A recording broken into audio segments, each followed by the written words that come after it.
And good morning. I just can't wait till 4:44 today. I almost was ready at 3:33, but didn't quite make it. And I've been sitting here pondering things. I woke up a little bit after 2 o'clock. I don't know why. I wish I didn't, and I have another huge day ahead of me today, and I didn't get a nap yesterday, and I won't get one today because I'm teaching at a world religion class at the local college. Two classes, one late morning, one early afternoon, plus I have my meeting tonight, so I won't get a nap again today. Anyway, the topic that I've chosen for today, as many things went through my head following my wake up when I woke up extremely excited, although I don't know what my dream was. It was just such a sense of excitement that I felt all over. I mean, it was really amazing. It was such a wonderful feeling.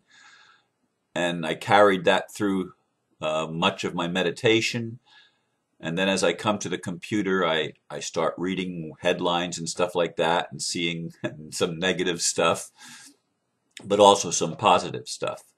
And so what I've chosen today is, where is the show of support? And the blurb that I wrote goes like this. As light workers, we sometimes, perhaps often, feel as if we are standing alone in a world that is challenging, to say the very least. I know I've been there lots of times, even this year when I have more visible connections around the world than I ever imagined possible. Still, I hear Blossom Goodchild complain to the Federation of Light entities she has been channeling in good faith, and I feel her pain personally as my own. Yet, even in Australia, there is a headline that 5,000 protesting police marched through Sydney. This is visible support, and we need more of it. Now, I actually have the article up on the screen in my computer here. I have two computer screens in front of me. One, the laptop, and then the one that crashed that is working, although I still use the laptop for most things.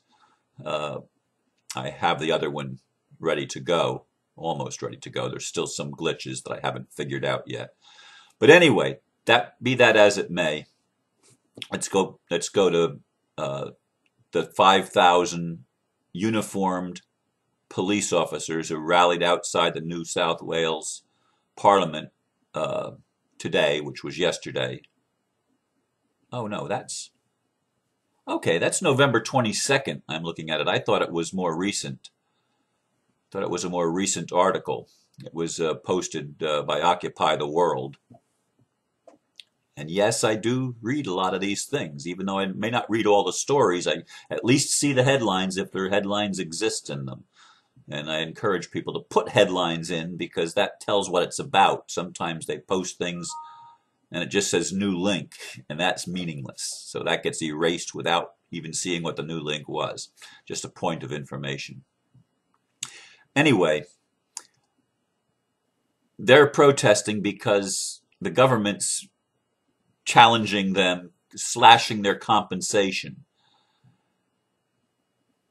And I hope that happens around the world, because we need the support of police and military if we're ever going to turn this world around. That's just the way it is. That's a fact of life, of living in this world.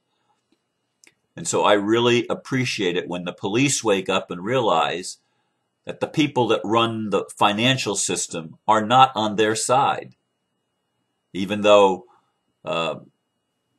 Goldman Sachs and other Wall Street banks buy the New York City Police Department and Homeland Security and other things that they still maintain control over, it's important when we see that control is slipping. But back to Blossom Goodchild.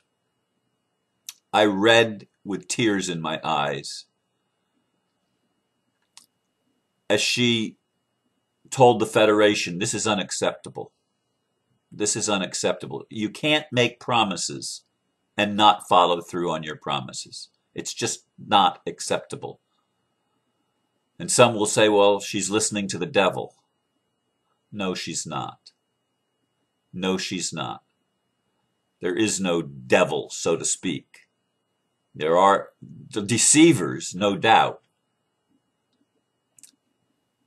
But there was much good that the Federation channeled through Blossom. And there are many, many entities that are channeling wonderful things through Mike Quincy and John Smallman. And Sheldon Neidl, of course, doesn't actually channel. He receives the information from direct communication. He doesn't call it channeling, although to me it's channeling, because we wouldn't necessarily see them as physical entities. He does. And then, of course, Matthew, who's channeled by Susie Ward. These are ones that I put their channelings on my website all the time, the ones that I've just named. I don't do Blossom's all the time. I have done hers from time to time, and I have read them. But I haven't. I've removed most of the posts that I don't do on a regular basis. I've removed most of them from my channeled messages page on my website. But in any case, we have been promised by some of in some of these channeled messages, by whatever entities they're channeling, that there's going to be physical things that happen. And as I've said before, we need to be wary of any such promises, because usually those are ones that we're going to get disappointed on. But if we weren't disappointed, and my response was, maybe they'll surprise us, because I really do believe we need a massive display of UFO ET presence, a massive display.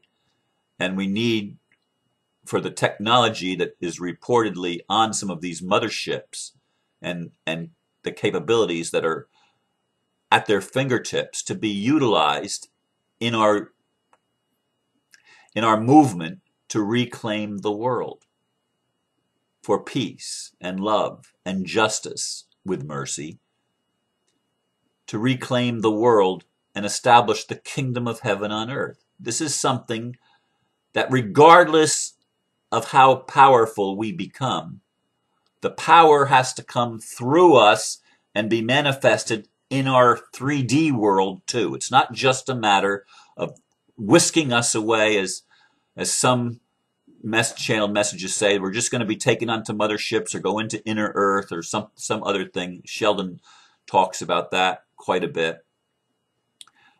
We need more than that. I mean, my thing has always been, if we don't put the kingdom of heaven here on earth visibly in 3D, everything else is meaningless. And I look for the second coming of Christ consciousness.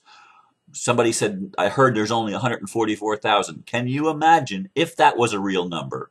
And I don't think it's a real number. I think it's a, what would you call it? Not an imaginary number, but it's a symbolic number, I think, of completion. 12 times 12,000. It's a symbolic number. Anyway,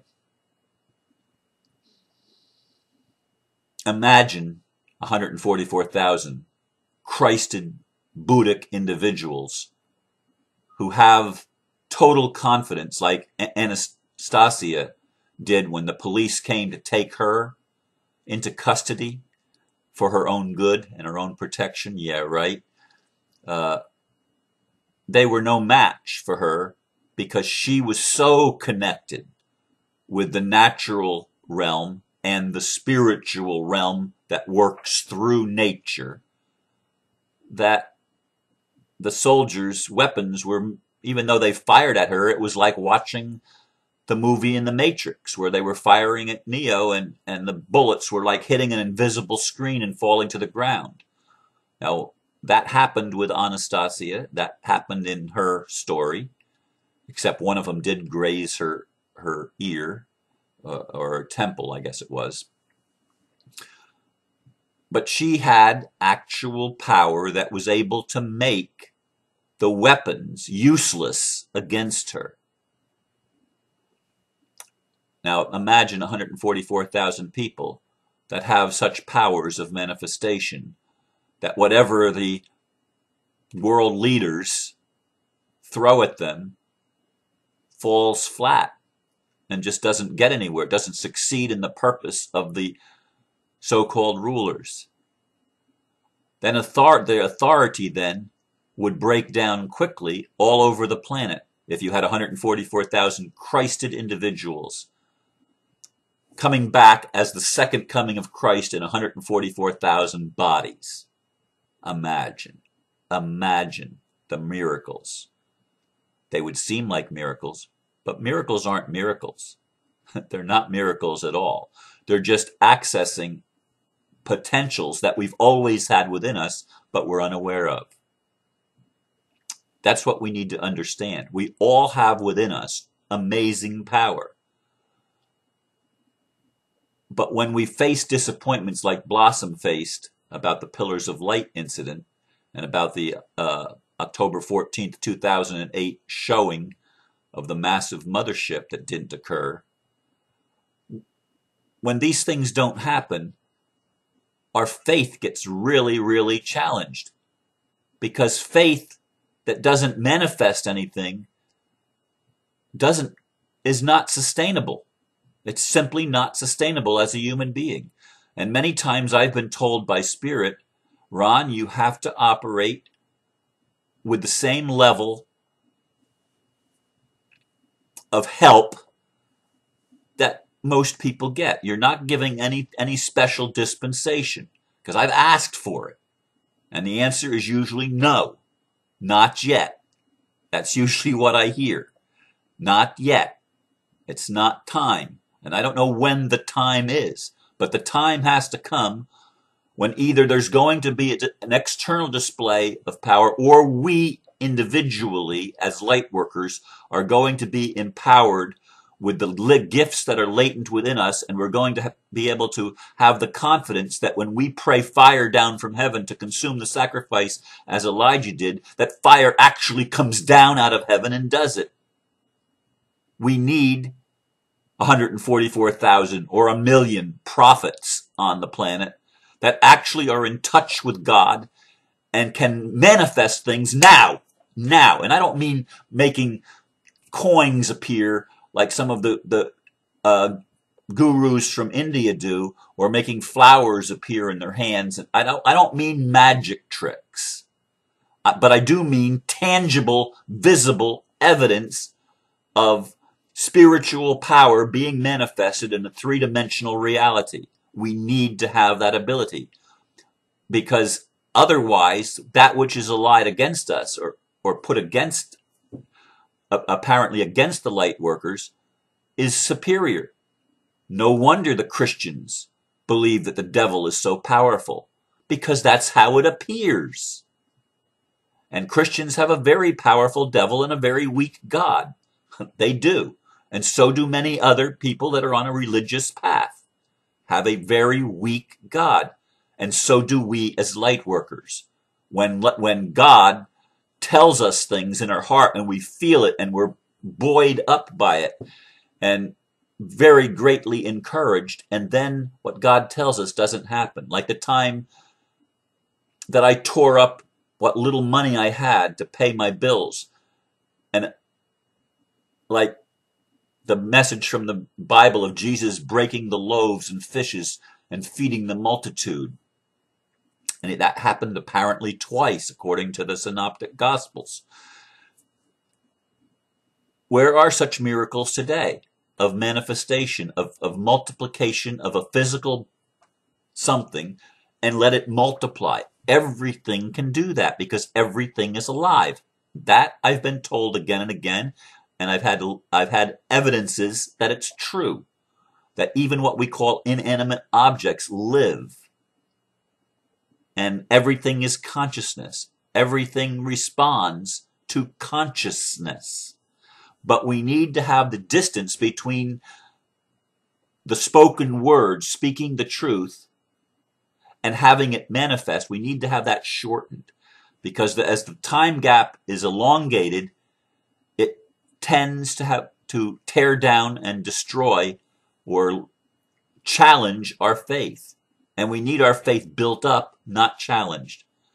So I ask the question again, where is the show of support? How is it going to happen? Is it going to happen that police and soldiers and people that have been working for they're minions of these rich and powerful world leaders, when are they going to be empowered to stand with the people and start doing what is right? I don't know how it's going to manifest, but we need the manifestation. We need the show of support on a visible basis. This is the crunch time that we're in. It's the end of 2011, and I really still believe that there's a real potential for the massive visible changes. There's been a lot of changes, and some of them are pretty massive, but most of them are not visible to the average person yet. That needs to change. And I'm putting it out there to the universe and to you that listen. Be putting it out yourself to God or Spirit or Prime Creator, whatever you want to name you want to use, it doesn't matter. Be putting it out there that we need the show of support to manifest through us and be the open vessel to allow it to happen in you, however it's going to happen, however it's going to manifest. Go through the process of meditating and praying in the Spirit that these things start to work for us and with us.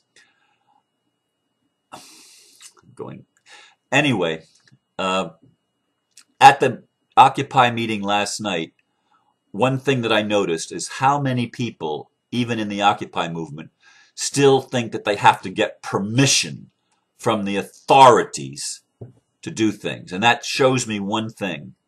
People still have to be awakened to understand we are the authorities, not the people in government, not the people in courts. They are not the authorities. They have done what they've done to awaken us to become our own authority. And I get frustrated when people think that we've got to ask permission. I got frustrated at the New Way when that happened. I get frustrated in the Occupy movement that when that happens. When they think they've got to get permission to exercise rights. We don't need anybody's permission. Anyway, where is the show of support was the question that I asked at the beginning, and it's the question that I close with.